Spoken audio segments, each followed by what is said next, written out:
Pernahkah Anda membayangkan jika nama usaha yang sudah Anda bangun selama bertahun-tahun ternyata didaftarkan lebih dahulu oleh orang lain? Halo Sobat UMKM, mungkin sebagian dari kita berpikir bahwa selama merek sudah digunakan dalam kegiatan usaha, maka merek tersebut otomatis menjadi milik kita. Padahal, kenyataannya tidak selalu demikian. Banyak pelaku UMKM telah menghabiskan waktu, tenaga, dan biaya untuk membangun nama usaha, menciptakan logo, melakukan promosi, hingga memperoleh kepercayaan pelanggan. Namun, masih banyak yang belum menyadari bahwa penggunaan merek dalam kegiatan usaha saja belum cukup untuk memberikan perlindungan hukum yang kuat.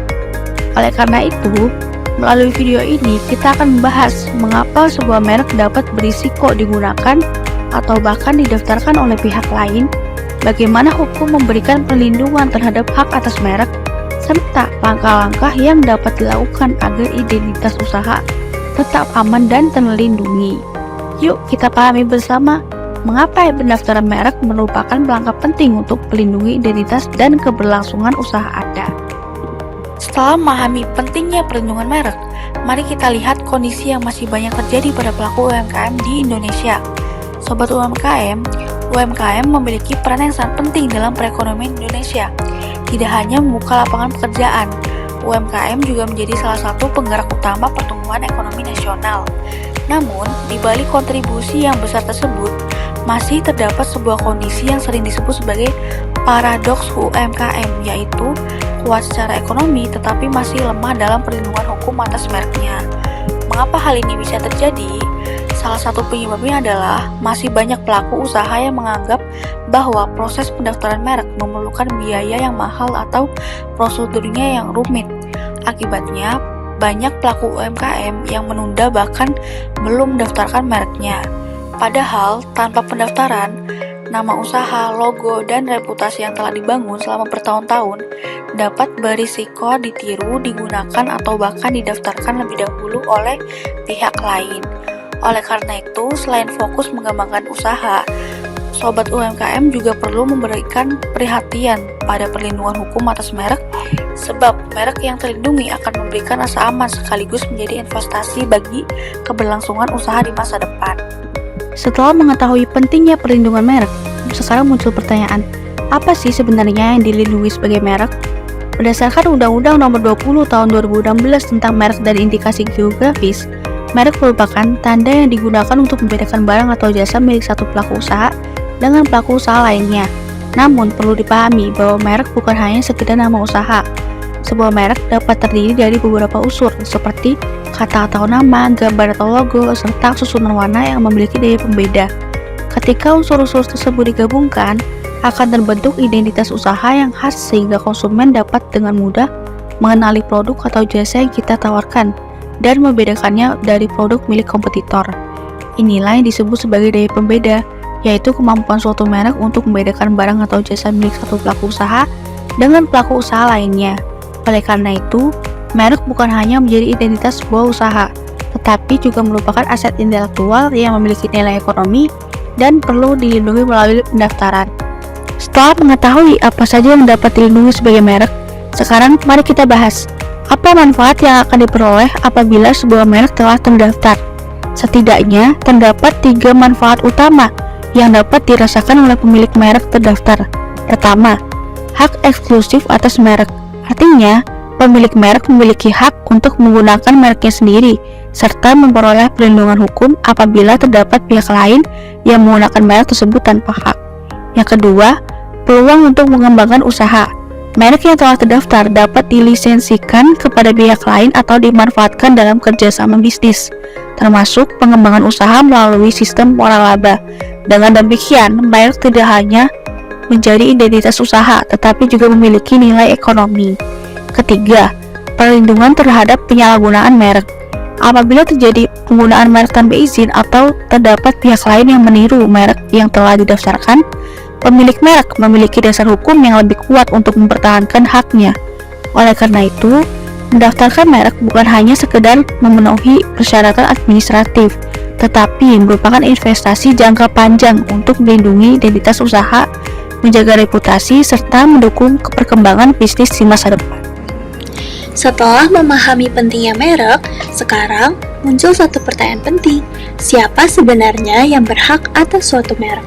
Apakah orang yang pertama kali menggunakan merek tersebut atau orang yang pertama kali mendaftarkannya?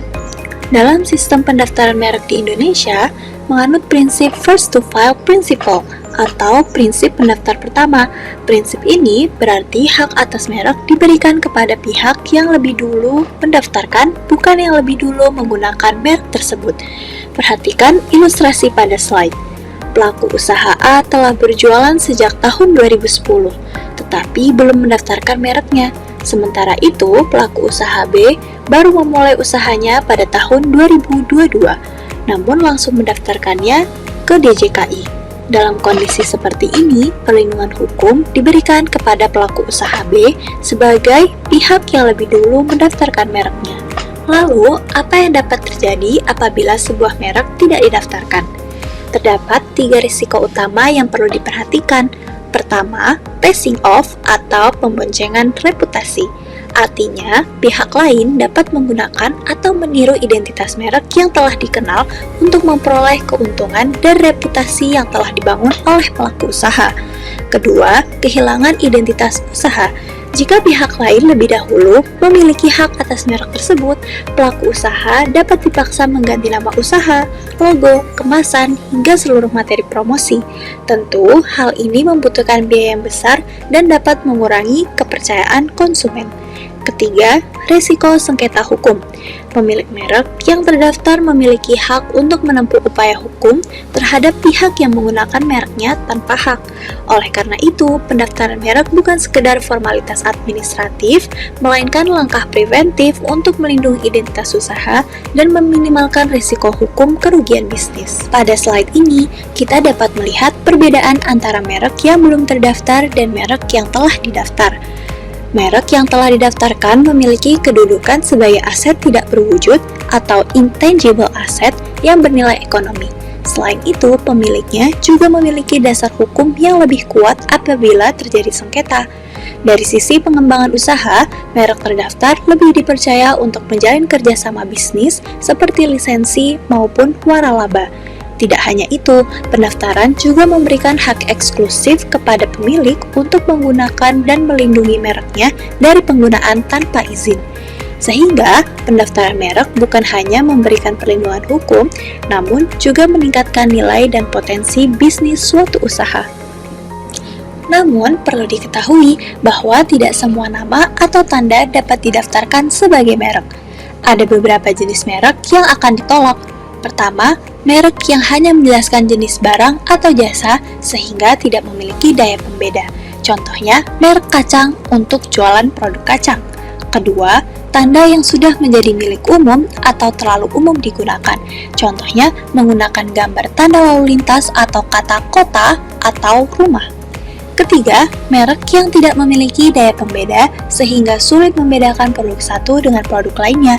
Contohnya, terlalu sederhana hanya berupa satu garis atau kata yang terlalu lazim seperti rumah. Dan keempat, merek yang bertentangan dengan hukum, ideologi negara, moralitas, agama, kesusilaan, atau ketertiban umum.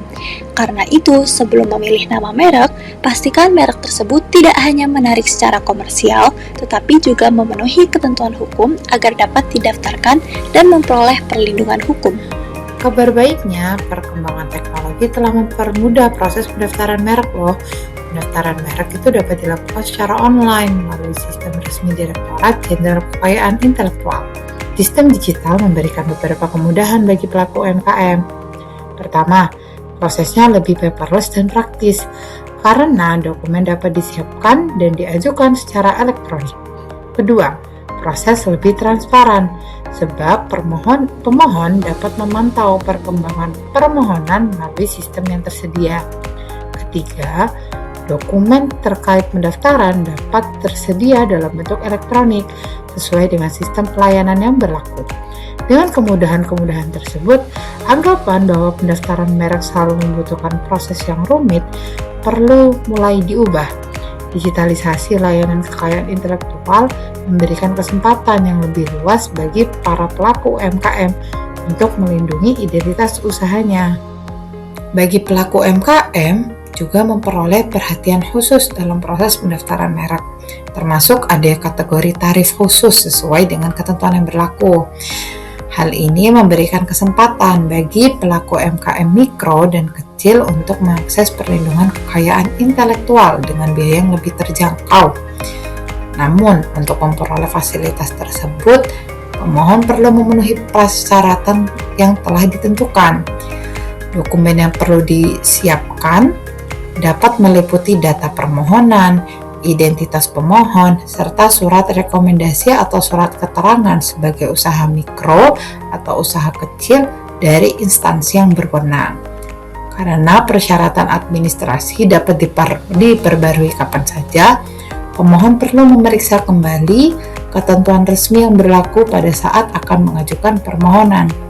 Intinya, keterbatasan skala usaha seharusnya itu tidak menjadi alasan untuk mengabaikan pentingnya perlindungan merek.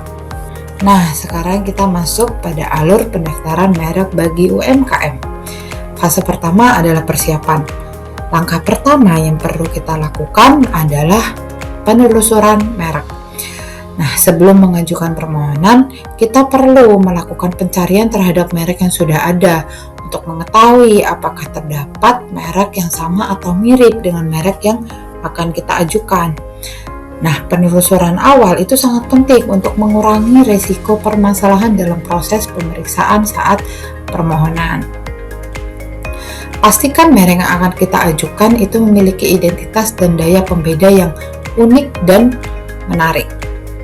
Nah, lalu kemudian langkah kedua adalah menyiapkan dokumen. Hal yang mencakup menyiapkan dokumen adalah mempersiapkan label atau logo merek yang akan kita daftarkan, lalu identitas pemohon, tanda tangan apabila diperlukan dalam dokumen permohonan, serta dokumen-dokumen keterangan UMK apabila mengajukan permohonan melalui kategori yang mensyaratkannya. Nah, pada fase persiapan ini, ketelitian itu sangat penting. Pastikan nama pemohon benar, tampilan merek sesuai, dan barang atau jasa yang akan dimohonkan perlindungannya telah ditentukan dengan tepat.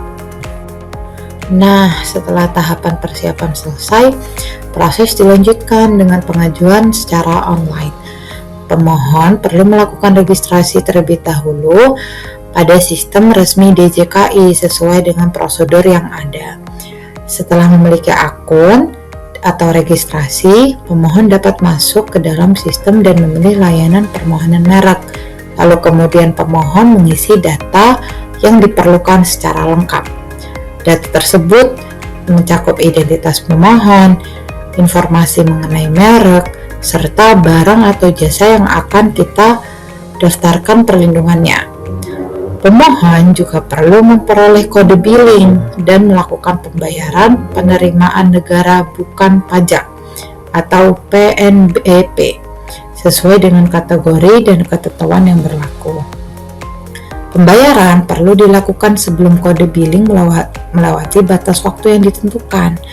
Setelah itu, kita harus pastikan seluruh data dan dokumen telah benar sebelum permohonan kita selesaikan dan dikirimkan melalui sistem. Perlu diperhatikan bahwa kita selama mengisi data online jangan terburu-buru dan harus tetap tenang. Periksa kembali penulisan nama, alamat, tampilan merek, kelas barang atau jasa, serta seluruh dokumen yang akan kita unggah. Alur pendaftaran UMKM yaitu fase 3, pemeriksaan dan sertifikat. Setelah permohonan diajukan, merek akan memasuki tahapan proses pemeriksaan. Tahap pertama adalah pemeriksaan formalitas. Pada tahap ini, dilakukan pemeriksaan terhadap kelengkapan persyaratan administratif dalam permohonan. Selanjutnya, permohonan memasuki masa pengumuman sesuai dengan prosedur dan jangka waktu yang ditentukan dalam ketentuan yang berlaku. Tahapan pengumuman memberikan kesempatan kepada pihak yang berkepentingan untuk mengajukan keberatan sesuai dengan mekanisme hukum yang tersedia. Berikutnya adalah pemeriksaan substantif. Dalam tahap ini, pemeriksa akan menilai apakah merek yang diajukan memenuhi persyaratan substantif Dan apakah terdapat alasan penolakan berdasarkan ketentuan peraturan perundang-undangan. Apabila seluruh proses telah dilalui dan merek dapat didaftarkan, maka proses dilanjutkan dengan penertiban sertifikat merek. Tahapan ini menunjukkan bahwa setelah permohonan dikirim, pemohon tetap perlu memantau perkembangan prosesnya. Pendaftaran merek bukan proses yang selesai hanya dengan mengunggah dokumen dan melakukan pembayaran. Permohonan tetap harus melalui tahapan hukum yang telah ditentukan. Untuk selanjutnya, merek sebagai aset tidak berwujud. Setelah memahami seluruh proses tersebut, kita dapat melihat bahwa merek memiliki nilai yang jauh lebih besar daripada sekedar nama atau logo. Mereka merupakan aset tidak berwujud atau intangible asset yang dapat memiliki nilai ekonomi bagi suatu usaha. Merek memiliki reputasi baik, dapat mendukung berbagai kepentingan bisnis. Pertama, merek dapat menjadi objek lisensi, yaitu pemilik memberikan izin penggunaan merek kepada pihak lain berdasarkan suatu perjanjian. Kedua, hak atas merek dapat menjadi aset yang dapat dialihkan atau diwariskan sesuai dengan ketentuan hukum yang berlaku. Ketiga, hak atas merek juga memiliki nilai ekonomi yang dapat mendukung kepentingan bisnis dan pembiayaan sesuai dengan kerangka hukum serta mekanisme yang berlaku. Karena itu, biaya dan proses pendaftaran merek seharusnya tidak hanya dipandang sebagai beban administrasi. Pendaftaran merek merupakan bentuk investasi terhadap goodwill atau nama baik usaha yang telah dibangun. Semakin kuat reputasi sebuah usaha, semakin penting pula perlindungan terhadap identitas mereknya. Kita telah sampai pada bagian penutup. Jadi, sobat UMKM, membangun usaha itu tidak mudah. Butuh ide, kreativitas, modal, waktu, dan konsistensi untuk meraih kepercayaan pelanggan. Jangan biarkan kerja keras itu berisiko karena merek diabaikan. Pahami merek Anda, lakukan penelusuran, siapkan dokumen, lalu daftarkan melalui Direktorat Jenderal Kekayaan Intelektual. Sebab merek bukan sekedar nama, merek adalah identitas, reputasi, dan kepercayaan konsumen, sekaligus aset penting usaha Anda. Jangan biarkan kerja kerasmu diklaim orang lain. Terima kasih telah menyaksikan Perisai Bumi UMKM yang judul Panduan Visual Hak Atas Merek. Semoga video ini meningkatkan kesadaran pelaku UMKM akan pentingnya perlindungan merek. Terima kasih.